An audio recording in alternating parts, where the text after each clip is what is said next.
right, folks, we are back here on WLTH 1370 AM. That's 92.7 in the FM dial if you're nasty. Yes, and it is 7:49 in the PM. Good Lord, it is almost time for me to get out of here already. 10 minutes, and Dr. Williams is coming in with the 2x4 to clear me out of here like Hacksaw Jim Duncan. So, look, we got to get to this last story. All right, folks, if you have been listening to this show for long enough, then you know that one of my main pet peeves, and this is my main pet peeves, is that the narrative is that crime is always going up. In people's minds, crime is always going up, especially for my older folks who talk about the good old days. Well, folks, this is good news.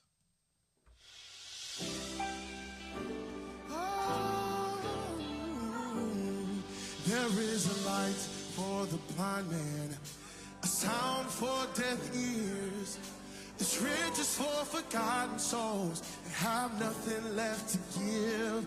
There is freedom from bondage for those who can't break free. This is the gospel of Jesus, and it's good news. Let us remember we have good news. We won't hide it in the shadows. We will light up the truth. Tell everybody what he's done for you. Shout it from the rooftops. We got good news. Hey! Yes. A 2023 survey from Ipsos of people in 30 countries found that 70% of respondents thought the world was becoming more violent and more dangerous.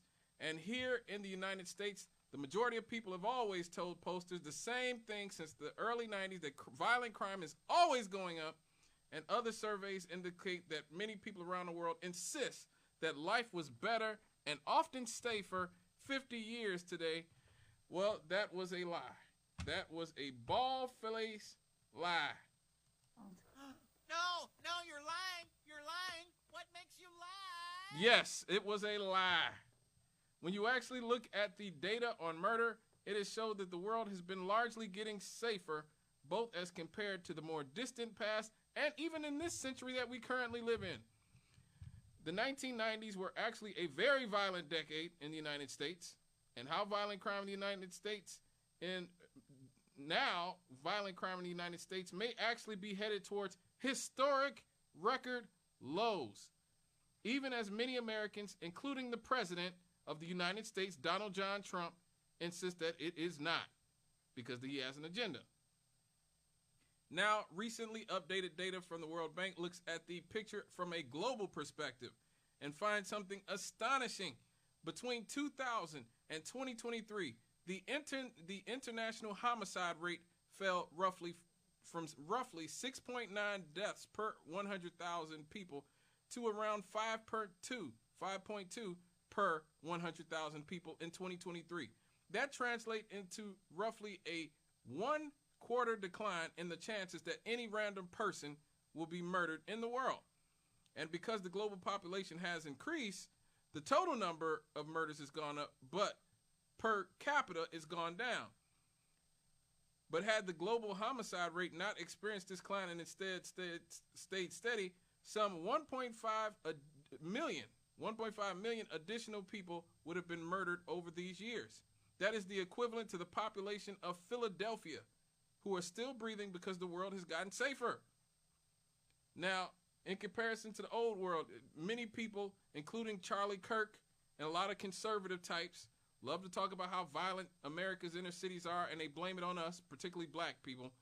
But if you look at how violent things were in the good old days in places like merry old English in England, you would see in 14th century English towns like London, York, and Oxford, the homicide rates would often end up somewhere between 20 and 25 per 100,000 people.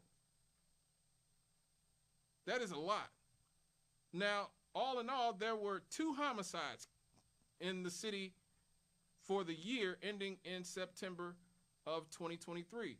For its part, London's homicide rate was less than 1 per 100,000 through the first 9 months of 2025, the fewest murders since monthly records began.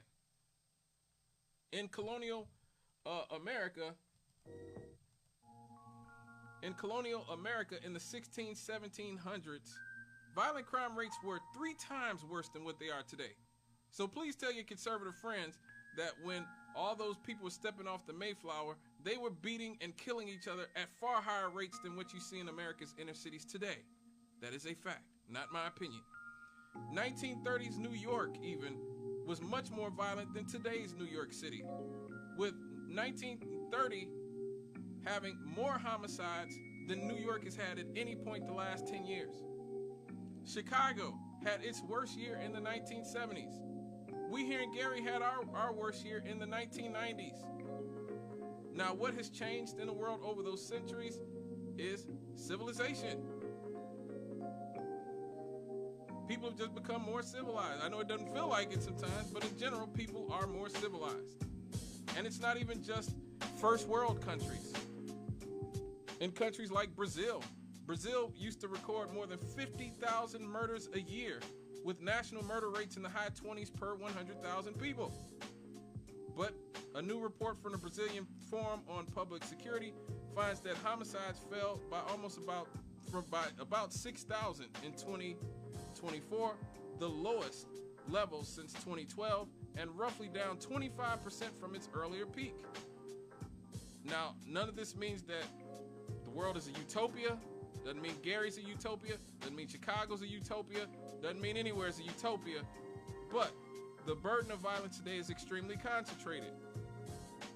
Okay, in 2021, the Americas and Africa had homicide rates of roughly 100 and 127 per million people, many times higher than, say, here in the United States or Europe or East Asia.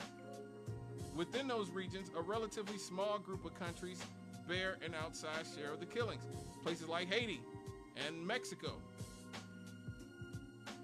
So it's important to call this out when there's a constant attempt to fearmonger by people, not just people like Donald Trump, but even people here in Gary and in our community like to fearmonger about crime in this community, and when we should be celebrating how much safer things are.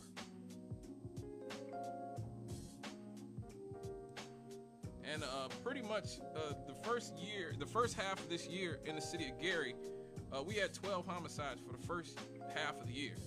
That is incredibly incredible. That is not something I thought I'd see in my lifetime, at least not without a drastic sort of revitalization of Gary, which there hasn't been.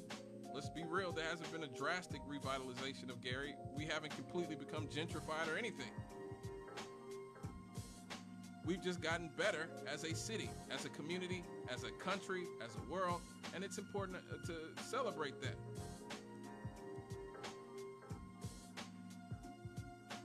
All right, folks.